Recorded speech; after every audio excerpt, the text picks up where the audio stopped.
Hi there and welcome to this video about third normal form in normalisation.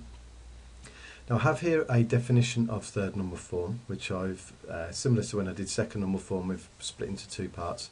I've got the most important part here, and this I keep in there just to make sure that I don't forget to check field names and make sure that I've applied a primary key to any new tables. Mostly because my memory is shocking and I'd forget it otherwise. So it's always, for me, I always keep that in my definition. But in most definitions you'll find for third normal form, you will find these two. So let's have a quick look. So a table is in third normal form if, firstly, it is in second normal form to begin with. Okay, now that's very similar to what we had for second normal form, where it said it must first be in first normal form. And that's just making sure really that we are following the correct process for normalisation, that we go through each stage one at a time and make sure we do it correctly. So we don't just jump in and think, well, if we just skip the first two stages and go to third normal form, we'll be okay, because we won't. So yes, it's in second normal form first, and then we're in to this one, which is all non-key attributes are not dependent on any other non-key attributes. So the key difference here from second normal form is we're not talking about primary keys or parts of the primary key. We're dealing with the fields that aren't part of the primary key and checking that we don't have any dependencies between those. So let's have a quick look at where we're at with these. So first off, it is first in second normal form. So let's have a quick look where we're at. Now, in my normalisation that I've done so far, I've got from unnormalised form over to first, and then I'm into second normal form, and I've done second normal form and created my different tables there and applied primary keys.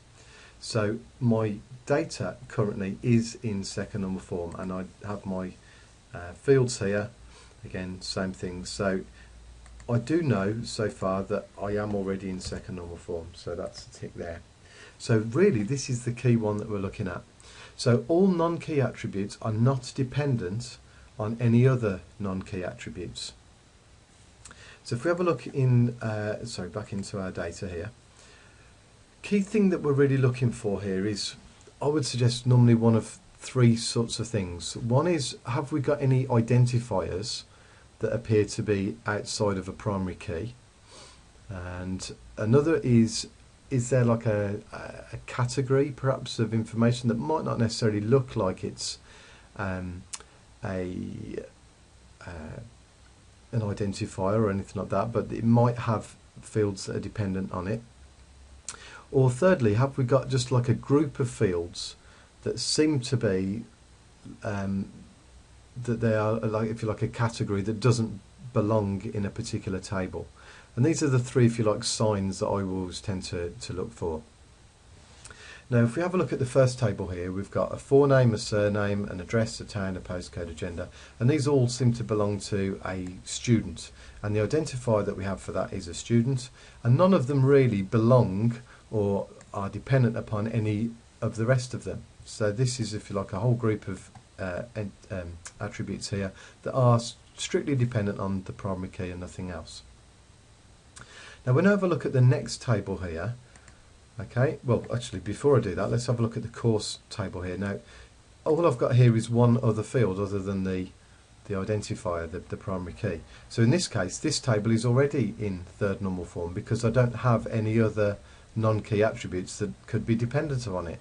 So that one is already in third normal form. So let's have a look at this table here. Now, what I do seem to have here is a set of three fields here to do with teachers.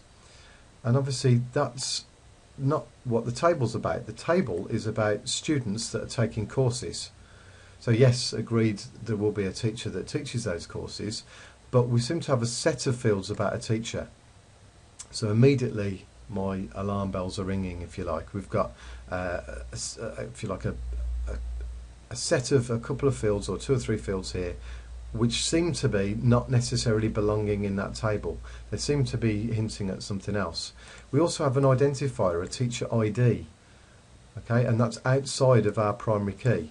So that's, again, that's ticked off two of the boxes, if you like.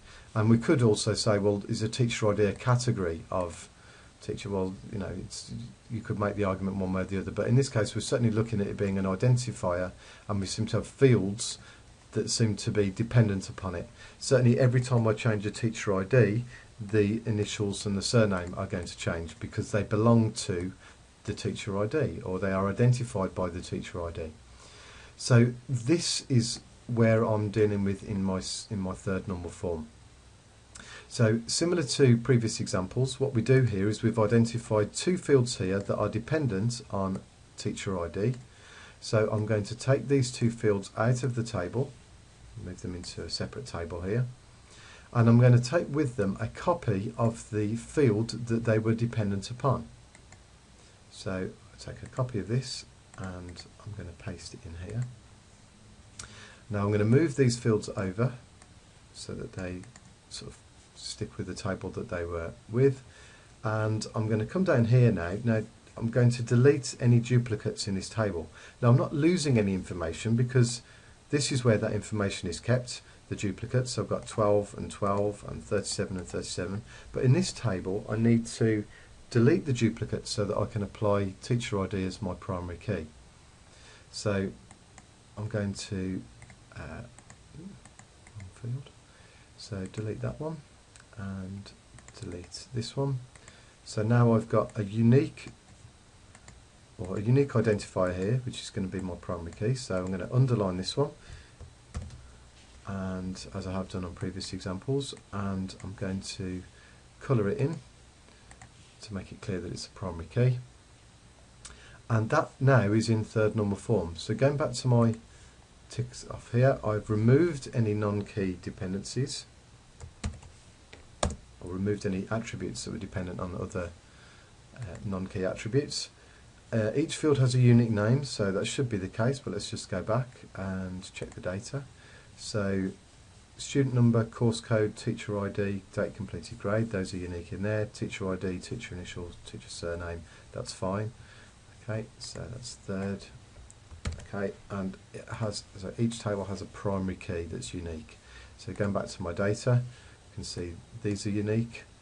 These are unique as pairs, and I've got this which is unique, and I've got these which are now unique as well.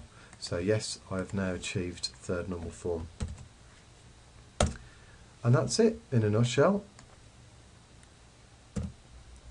So to complete the process, I go to my Normalisation tab here, and I know that these tables here, well, let's put the first table across. So if I just copy that and paste the special and values. So that one was okay, as was this one. Let's just move that one across.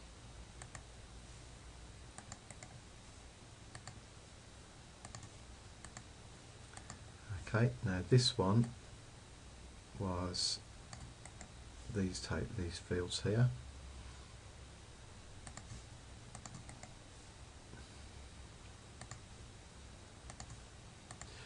Okay, and then finally I had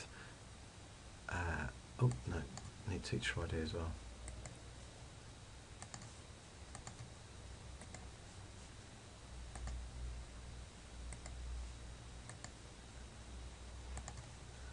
Okay, and then finally I had these three fields.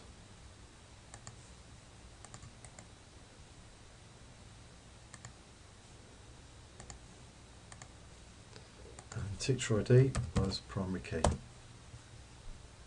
So that's completed my process now. So we've worked through that example and we've gone through the different stages of normalisation and arrived at third normal form over the 3 different videos.